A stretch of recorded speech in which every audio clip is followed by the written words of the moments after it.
Mercado Financeiro chegando com o Luiz Arthur Nogueira. Bom dia, Luiz, seja bem-vindo. Você vai falar de oportunidades, né? Palavra boa, né, Luiz? Exatamente, Cláudia Barto, oportunidades para quem quer investir numa semana que foi complicada, cheia de emoções, com inflação muito alta lá nos países desenvolvidos, juros com expectativas de alta, recessão à vista no cenário internacional e aqui no Brasil, contagem regressiva para as eleições. Isso tudo, claro, que se reflete no mercado financeiro. Vamos começar então o programa de hoje conferindo a situação de momento. Vamos para o telão? Temos a abertura do nosso mercado, índice Bovespa, em queda de 0,14% aos 117.001 pontos. No próximo gráfico, as principais bolsas internacionais.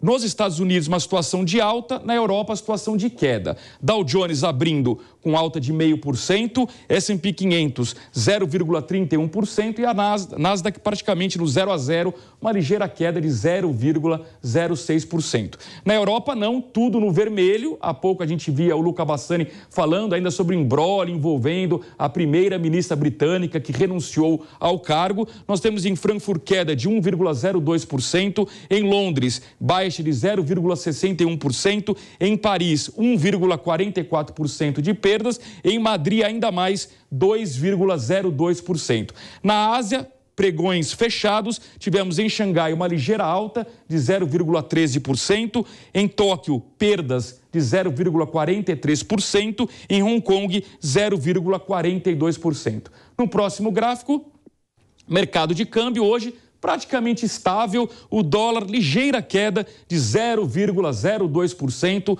vendido a R$ 5,21, o euro ligeira alta de 0,01%, R$ 5,10, Bitcoin hoje perdendo 0,65% aos 18.933 dólares. E eu queria começar o nosso programa de hoje falando sobre um importante desafio que o Brasil terá em 2023, que envolve as contas públicas. Há muitas demandas da sociedade. Por exemplo, o funcionalismo público quer reajuste depois de 2 anos de salários congelados. E na campanha há um debate sobre o reajuste de aposentados e do próprio salário mínimo. Quem falou sobre o assunto foi o ministro da Economia, Paulo Guedes. Acompanhe a reportagem que nós temos do Rodrigo Viga. O ministro da Economia, Paulo Guedes, disse nesta quinta-feira aqui no Rio de Janeiro que apoia uma desindexação das despesas do orçamento, mas deixou bem claro que o governo não pretende mudar regras de reajuste do salário mínimo e das aposentadorias. Segundo ele, não se muda a regra no meio do jogo. A correção do salário mínimo e aposentadoria vai continuar sendo feita com base na inflação passada. Nas últimas horas, surgiram especulações de que o governo teria um plano para indexar as aposentadorias e o salário mínimo, não mais com relação ao INPC, o Índice Nacional de Preço ao Consumidor do ano anterior, e sim em relação à inflação futura. Guedes reforçou nesta quinta-feira aqui no Rio de Janeiro que não haverá mudanças que possam prejudicar os brasileiros mais pobres e mais frágeis. Guedes acrescentou ainda que parlamentares já reconhecem a necessidade e a importância de desvincular e desindexar o orçamento para dar protagonismo à classe política nas decisões sobre as contas públicas brasileiras. Vamos ouvir o que disse nesta quinta-feira aqui no Rio de Janeiro o ministro Paulo Guedes, abrindo até mesmo a possibilidade de um futuro aumento real no salário mínimo dos brasileiros. É claro que vai ter um aumento dos aposentados. Pois se mesmo durante a doença nós demos o aumento do salário mínimo e para os aposentados, por que nós negaríamos agora? Não se muda no jogo durante... o jogo está correndo, é claro que agora, em janeiro, fevereiro, os aposentados e o salário mínimo serão corrigidos pelo menos igual à inflação. Pode ser real, estou dizendo? O que eu estou dizendo é que justamente pode até ser maior, nós estamos estudando. Então, quando você fala desindexar, não quer dizer que você vai dar menos. Pode ser até que você dê mais. Segundo analistas e especialistas, ao se desvincular o orçamento o governo fica sem a obrigação de ter que enviar recursos a áreas que hoje têm verbas chamadas de carimbadas. A desindexação também acabaria com a exigência de correção de despesas e gastos por índices pré-definidos, pré-determinados. Isso acontece hoje em dia, por exemplo, com o reajuste do salário mínimo e das aposentadorias, que tem como referência o INPC, o Índice Nacional de Preço ao Consumidor, medido pelo IBGE do ano anterior. Do Rio, Rodrigo Viega. Muito bem, vamos então começar debatendo a questão das contas públicas no Brasil no ano que vem, até que ponto isso afeta o mercado financeiro. Estamos recebendo aqui nos estúdios da Jovem Pan News, Rodrigo Sgavioli, que é head de alocação e fundos da XP Investimentos. Sgavioli, bom dia, seja bem-vindo, tudo bem? Olá, bom dia a todos. É um prazer estar aqui para a gente debater um assunto tão importante. Prazer é todo nosso. Sgavioli, até que ponto os investidores estão preocupados com as contas públicas do Brasil no ano que vem? Bacana. Se não estão, deveriam estar, né? Porque a verdade é que a gente teve um ano que provavelmente vai fechar um ano de 2022 importante e positivo até para as contas públicas aqui no Brasil. A gente que teve aí talvez uma arrecadação recorde, quando a gente pensa em tributos federais, dividendos, royalties, até em caráter excepcional, de certa forma. Então isso permitiu a gente ter um orçamento adicional aí para conseguir estender benefícios, antecipar até alguns benefícios e pagar algumas contas que, como um orçamento doméstico familiar, né, são extraordinários. Então, não necessariamente estão garantidos para os anos vindouros, né, para o ano que vem, por exemplo. Então, eu acho que a gente tem um receio, pelo menos quando a gente olha ali para os investimentos ali na XP, de como vai ser tratada essa transição da questão fiscal do 2022, um ano muito pungente em captação de recursos de dividendos, royalties e impostos, vis-à-vis 2023, com uma certa fadiga fiscal que tem havido aí, pelo menos nas comunicações que a gente tem ouvido. Exatamente, até porque eu tenho dito aqui no mercado financeiro que se o próximo governo, seja ele qual for, Lula ou Bolsonaro, não cuidar com carinho das contas públicas, a gente pode perder o controle da inflação e o Banco Central talvez não reduza juros como o mercado está esperando. E é nesse contexto, Sgavioli, que eu queria ver sua previsão. Haverá realmente espaço para o Banco Central começar a reduzir juros ao longo do ano que vem? Olha, quando a gente olha para alguns dados, aí não foi só por conta de desonerações que a gente viu uma queda recente aí na inflação. De fato, uma das altas recordes que a gente viu sendo dadas aí na taxa Selic pelo Banco Central, e a gente enxerga aqui de forma correta, né? Nosso Banco Central, talvez até por uma memória inflacionária maior, se comparado, por exemplo, a países desenvolvidos, né? Como da zona do euro, Estados Unidos, a gente viu como positiva essa alta de juros, que foi recorde. A gente saiu de níveis de 2% há pouco mais de um ano atrás para 13,75%. Então, isso já tem surtido um efeito, além então das desonerações, na questão desinflacionária. Some a isso também a questão uma possível recessão global. Então, existe um arrefecimento, né, das economias globais, por exemplo, como da própria China, mas também de Estados Unidos e Europa, com quem o Brasil tem fortes relações comerciais, e isso impacta, de certa forma, também para que os preços aqui continuem em queda. Então, traduzindo aqui, resumindo um pouco da nossa visão, eu acho que diversos foram os fatores que começam a encaminhar a inflação para uma inflação mais controlada, se não esse ano, talvez ano que vem, podendo caminhar pelo menos para o teto da meta de inflação, que muita gente nem lembra mais de discutir meta de inflação, mas é verdade que isso vai dar espaço, então, para pelo menos, a partir ali do meio do ano, o Banco Central talvez começar a reduzir juros e a gente tem uma previsão de que termine o ano que vem já num patamar menor do que o atual.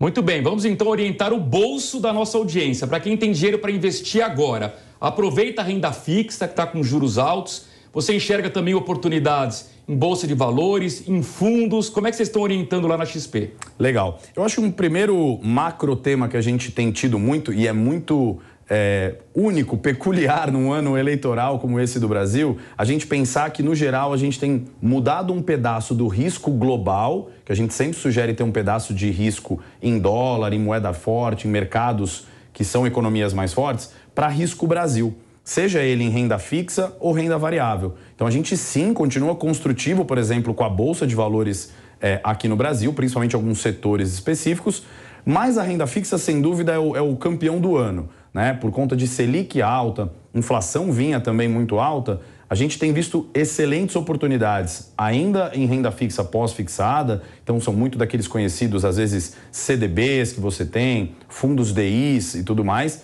principalmente até para aquele dinheiro mais conservador. E depois, na própria renda fixa, você deveria ter um pedaço em títulos IPCA+, e também, recentemente, com essa projeção de queda da Selic, os títulos pré-fixados, até um pouco mais longos, 3, 4 anos, passam a ter aí uma atratividade bem grande para a carteira do investidor. Muita gente tem curiosidade sobre fundos imobiliários. Eles tendem a performar bem ou há muita incerteza ainda? Olha, eu tenho uma visão bem específica e construtiva para fundos imobiliários, né? Por exemplo, vamos tentar dividir em 2 segmentos, eu não sei o quanto a nossa audiência está acostumada aí com pelo menos a divisão de fundos de recebíveis imobiliários, que são títulos de crédito, né, imobiliários que tem uma casca de fundo imobiliário, e também os fundos de tijolos, que são fundos que detêm pedaços de imóveis. Se num primeiro momento a gente tinha uma maior propensão no começo do ano a gostar mais dos fundos imobiliários de papel, né, os de recebíveis imobiliários, a gente agora está com uma visão mais construtiva até por conta dessa retomada econômica para os fundos de tijolos e principalmente nos segmentos de shoppings e galpões logísticos. É bem verdade, acho que o detalhe que eu queria deixar aqui é que o investidor, às vezes, ele vai muito focado, por ser um ativo de renda variável, no ganho de capital, ou seja, que a cota do fundo imobiliário se valorize. Os fundos imobiliários, na sua maioria, não são todos, mas na sua maioria, eles são muito focados para aquela parcela que você quer deter de renda do seu portfólio. Então, tentar tomar cuidado para que você não foque em buscar muito ganho de capital, até porque isso tem imposto, diferentemente da renda que esses fundos distribuem, que são ainda, pelo menos, isentas de imposto de renda. Perfeito. Gavioli, você mencionou na sua outra resposta a dificuldade internacional. Nesse contexto, já que o Fed deve subir bastante juros lá nos Estados Unidos, é melhor fugir um pouco da Bolsa Americana? Eu tomo cuidado com o termo fugir. É bem verdade que a gente veio reduzindo esse risco global ao longo dos últimos meses. De novo, eu sempre acho que para um investidor que acho que quase todos deveriam ser, né? Mas de longo prazo, você ter uma parcela internacional garante que você está com um amortecedor a riscos locais. Fora que você tem acesso a teses de investimento que você não encontra, por exemplo, facilmente na Bolsa Brasileira. Se eu quiser investir, por exemplo, numa empresa de semicondutores, uma empresa de biotecnologia, hoje eu não tenho uma empresa de capital aberto na Bolsa Brasileira. Então, ter um pedaço em moeda forte em países desenvolvidos sempre é atrativo. Agora, é bem verdade que ainda há espaço para piora do cenário internacional, então a gente está nos menores níveis sugeridos de alocação internacional. Gavioli, para a gente concluir a entrevista, a pergunta sempre polêmica de criptomoedas. E eu já ouvi resposta de todos os tipos aqui. Afinal de contas, incluir criptomoedas, bitcoins num portfólio faz sentido? É muito loteria? Não é loteria? Qual que é a sua visão sobre isso? Vamos lá. As criptomoedas, elas foram criadas com alguns intuitos, né? E é bem verdade que 10 anos depois do Bitcoin, 10, 11 anos depois do Bitcoin, algumas das teses não estão sendo comprovadas, como, por exemplo, ser um ativo que protege da inflação. Então, pelo menos no curto prazo, as criptomoedas, e a mais antiga é o Bitcoin, né, que é até mais popular, ela tem se comportado muito parecida com ativos de riscos globais, como a Bolsa, né, principalmente como ativos da própria Nasdaq, que é a Bolsa de Tecnologia dos Estados Unidos.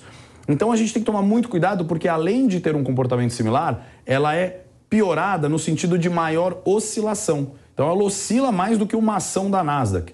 Então, de forma resumida, se você tem propensão a tomar mais riscos, por exemplo, em renda variável ou até em classes mais arriscadas, eu acho que você pode colocar um pedacinho apostando em teses de longo prazo via criptomoedas. Mas isso deveria ser algo como 1 a 3% do seu portfólio, para que, se te machucar, não chegue a comprometer o seu patrimônio como um todo.